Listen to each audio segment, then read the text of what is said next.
Brenner pode voltar ao São Paulo? O vídeo de hoje do canal do Nicola traz a resposta. Tem as últimas do mercado, bastidores, finanças, além de muito mais. Fala aí pessoal, sou Jorge Nicola, bem-vindos a mais um vídeo do canal. Sempre bom ter vocês por aqui. Sem perder tempo, pedir para deixar like, se inscrever no canal e ativar as notificações. A bagunça que o São Paulo tá com essa diretoria, você acha que algum jogador vai querer vir de graça para jogar nesse time? Vai depender muito do tipo de jogador.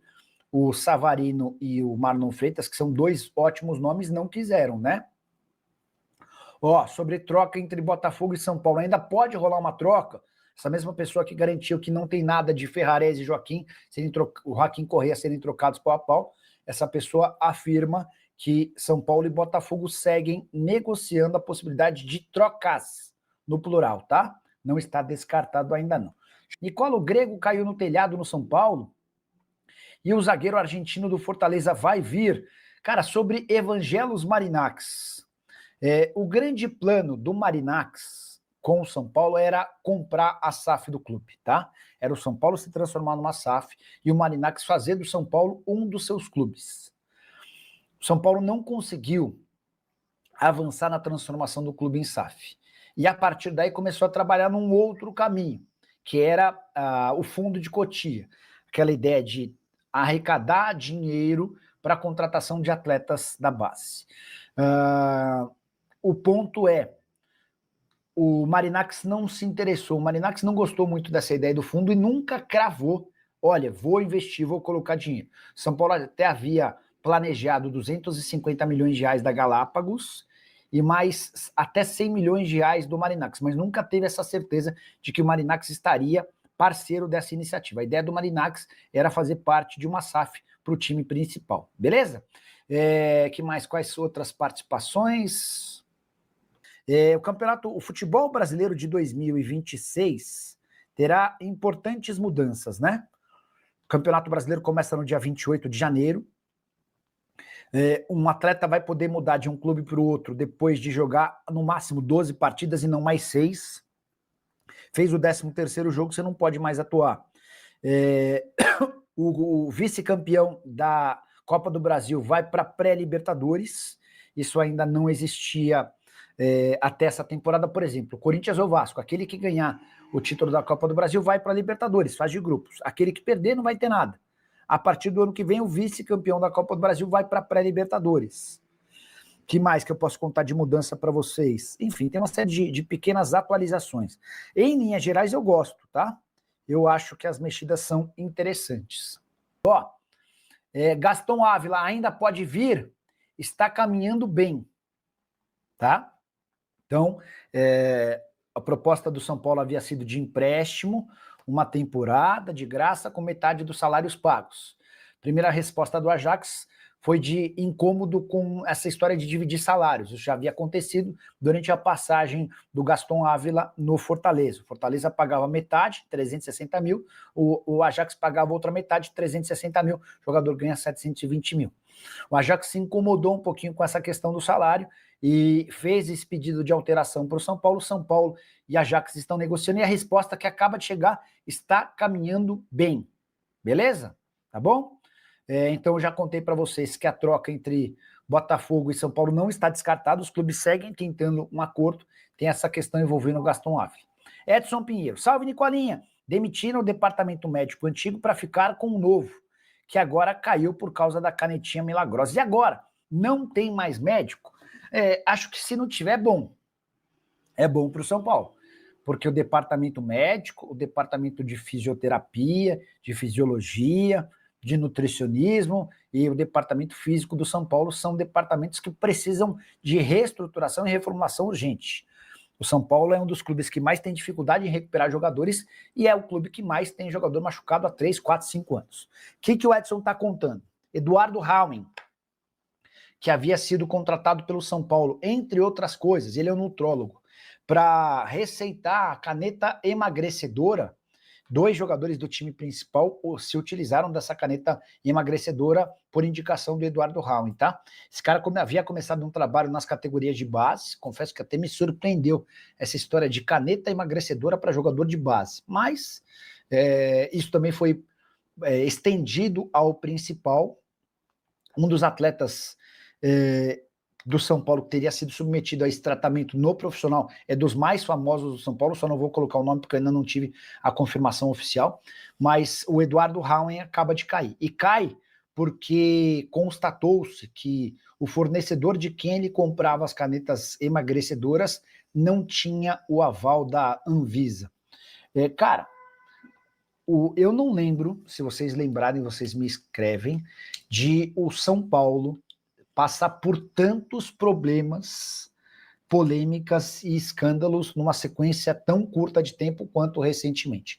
Desde que o São Paulo tomou 6-0 do Fluminense, no mínimo um escândalo por semana. Em algumas semanas até mais, tá? Enfim. O Lucas Prado, a pergunta super importante. O São Paulo vai virar clube empresa? A resposta é não.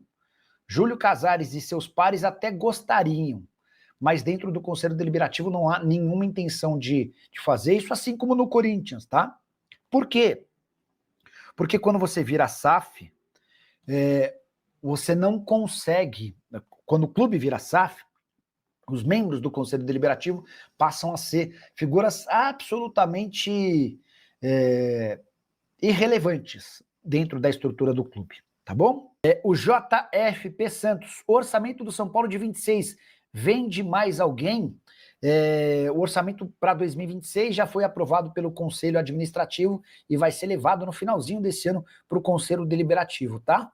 A expectativa para o próximo ano é de outro superávit e a necessidade de vendas entre 160 e 170 milhões de reais.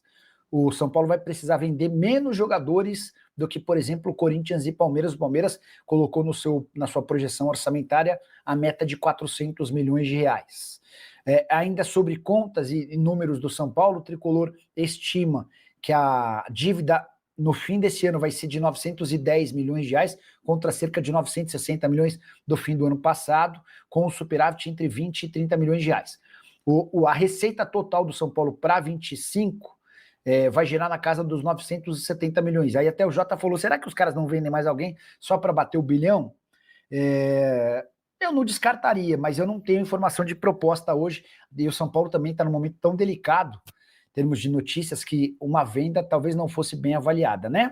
O Alexandre Pretzel disse que Brenner está encaminhado para jogar no São Paulo, mas fiquei sabendo que a informação de hoje é que está avançado com o Cruzeiro. Bom, sobre Brenner, o São Paulo nega negociações avançadas com o Brenner, tá? O São Paulo afirma que não busca centroavante, nem faz sentido, até porque Caleri, André Silva e Rian Francisco voltam agora em janeiro. Quero falar agora sobre o São Paulo. Que história é essa de que Brenner, jogador formado na base do Tricolor, pode voltar ao São Paulo em 2026? Meu amigo Alexandre Pretzel informou que São Paulo e Brenner têm negociações avançadas e que o acordo pode ser cravado a qualquer momento.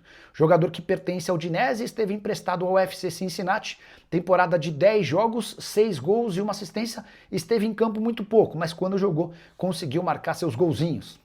Jogador revelado no São Paulo e que na temporada de 2020, antes de ser vendido, disputou 44 jogos com 22 gols e 4 assistências, foi a melhor temporada da sua carreira. Negócio na oportunidade de 11 milhões e 800 mil euros com o FC Cincinnati, depois foi jogar na Europa, não conseguiu se firmar e tá meio que disponível no mercado, mas o São Paulo assegura que não há nenhuma possibilidade de contratação do Brenner.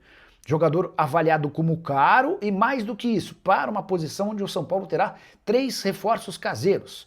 Caleri, André Silva e Rian Francisco voltam de lesões no joelho exatamente em 2026. Há outras prioridades maiores. Em relação a contratações, o São Paulo busca um lateral direito, busca um zagueiro e busca um camisa 10. Essas são as 3 novas necessidades depois da aquisição de Danielzinho, atleta titular absoluto e capitão do Mirassol.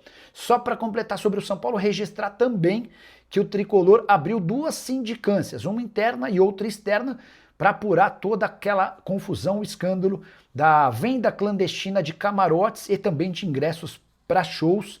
Esse episódio causou ou resultou no afastamento temporário de Douglas Schwartzman, das categorias de base, e de Mara Casares, ex-esposa do presidente Júlio Casares, da diretoria social e feminina.